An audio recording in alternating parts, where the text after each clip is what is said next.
रहीम, आज हमारा ग्रामर का तीसरा लेक्चर है जिसमें हम रदीफ़ और काफ़िए जैसी शेरी इस्तिलाहात को पढ़ेंगे मुख्तसर अंदाज में। आपने ये जमात नहम और जमात दहम में भी पढ़ी हुई हैं।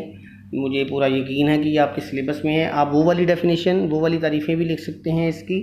रदीफ़ का लफ्ज़ी मतलब है घोड़े पर किसी के पीछे सवार होने वाला। शायरी की इस्तिलाह में काफ़िए के बाद जूँ के तूँ जो अल्फाज दोहराए जाते हैं उन्हें रदीफ़ कहा जाता है। फिर आगे उन्होंने इसके स्टार बना के इसकी कुछ डेफिनेशन लिखी हुई हैं। रदीफ़ ईरानी शोरा की याद है। रदीफ़ शायर की आज़ाद ख्याली को एक हद तक पाबंद करती है। बेशक आप सिर्फ जो है यहाँ आप एक पहली लाइन याद कर लें और एक है लिखी हुई रदीफ़ से शेर में मौसीकियत पैदा होती है। ये ठीक है, आसान है, लेकिन उसके अगले दो बहुत अहम हैं। जिस शेर में रदीफ़ ना हो उसे गैर मुरद्दफ़ कहते हैं, गज़ल कहते हैं। जिस शेर में रदीफ़ मौजूद हो उसे मुरदफ़ कहते हैं। मुरदफ़ या मुरद्दफ़ लफ्ज़ होता है ये। तो ये दो जुमले बहुत अहम हैं, ये इम्तिहान में आ जाता है। गैर मुरदफ़ से क्या मुराद है? आप कहेंगे जिसमें रदीफ़ ना हो वो गैर मुरदफ़ गज़ल होती, वो गैर मुरदफ़ शेर होता है। तो जिसमें हो वो मुरदफ़ होता है। मुरद्दफ़ एक जगह पे उन्होंने शद लगा दी है।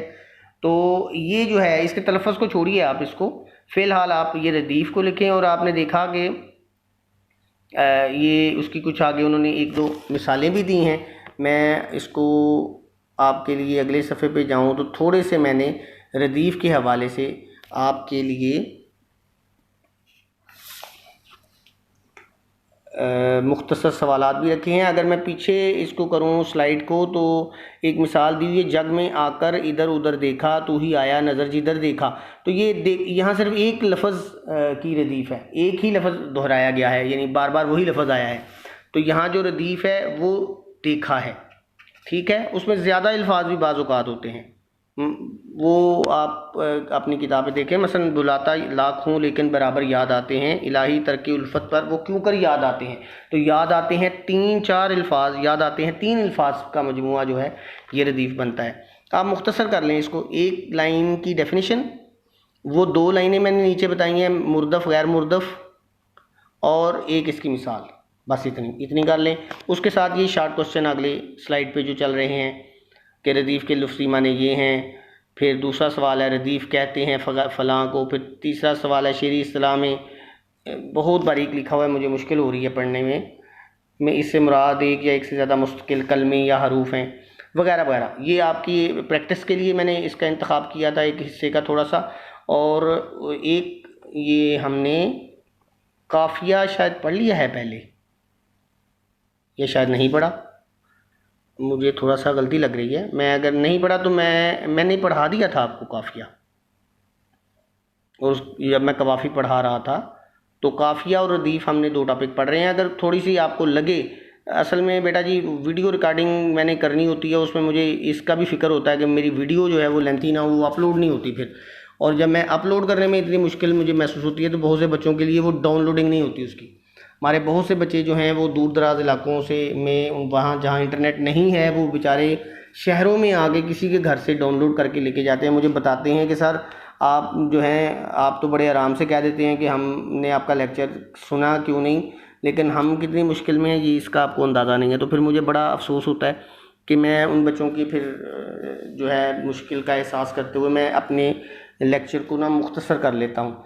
ये मुझे इस लेक्चर में थोड़ी सी गलती लगी है, लेकिन अब चूँकि मैं बोल चुका हूँ तो मैं इसे ज़ाया नहीं करूँगा। अगर इसमें कोई चीज़ आगे पीछे हो गई है तो उसको आप सीधा कर लीजिएगा, वरना मैं इसको दोबारा भी पढ़ा दूँगा। और ये कोई इतना मुश्किल टॉपिक है भी नहीं कि हमारे इतने ज़हीन बच्चे जो हैं वो उसको भूल जाएँ। ये हमारा एक टॉपिक था, बहुत ही मुख्तसर 4-5 मिनट अभी हुए हैं इस लेक्चर को। मेरा ख्याल है इसको आप मेरे लेक्चर को छोड़ें और जो किताब पे मैंने आपके लिए पेजेस मुंतखब किए हैं ना, आप उसकी सतरों को पढ़ें, एक एक लफ्ज़ को समझिए और वहाँ से आप इसको अंडरलाइन कर लें, मुझसे पूछ लें। ये तो आप पे डिपेंड करता है ना कि आप उस पर कितनी मेहनत करते हैं। मकसद मेरा इम्तिहान नहीं है बेटा जी कि मुझे क्या आता है और मुझे क्या नहीं आता। मैंने तो जो बनना था, जो पढ़ना था, पढ़ लिया है ज़िंदगी में। अब तो आपकी बारी है। अगर आपने मुझे परखना है ना तो मेरी तो उम्र पड़ी है। मैं जब आपके सामने मुलाकात होगी तो जितना मर्ज़ी परख लीजिएगा। अल्लाह के फजलो करम से 1000 सवाल भी आप कर लें तो मुझे कोई फ़र्क नहीं पड़ेगा उसका।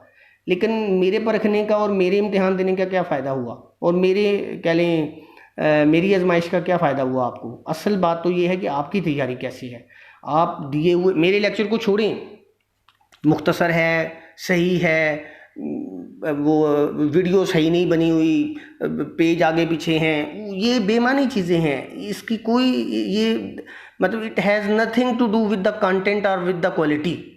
इसका कोई तल्लक उसके अंदर मौजूद मवाद से नहीं है, इसका कोई तल्लक मेयार से नहीं है, इसका कोई तल्लक इल्म से नहीं है।